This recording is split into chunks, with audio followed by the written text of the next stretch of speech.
ஆம், அந்த சூட்சும ஓம் என்ற ஓசையை முதலாக சிவப்பிரபஞ்சம் நிகழ்ச்சியில் பதிவு செய்துள்ளோம். அதேபோல் பஞ்ச வாத்தியங்கள் என்று சொல்லக்கூடிய கைலாயத்தில் வாசிக்கும் இசையை வெள்ளையங்கிரி மலையில் நடு இரவில் கேட்கும் என்றால் நீங்கள் நம்புவீர்களா? முதல் மலையிலிருந்து ஏறும்போதே சிலுன்னு ஒரு பன்னீர் மாதிரி இருக்கிற பாவகர்மங்களை தீர்க்கக்கூடிய மலை. முதல்லையே உங்களுக்கு போகும்போது சிலுன்னு பன்னீர் மாதிரி துளிக்க ஆரம்பிச்சிடும். நம்மளை சுத்தம் பண்ணி தான் மேலே எடுத்துக்கும்.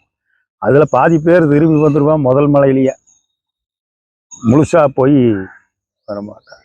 அந்த ஆண்டவனுடைய அருள் மட்டும் இருந்தால் மட்டுமே மேலே போய் ஆண்டவனை வணங்கிட்டு வர முடியும். எந்த நேரமும் அந்த 7வது மலையில் ஓம் ஓம் ஓம் சொல்லி அந்த ஒளி நம்மளுக்கு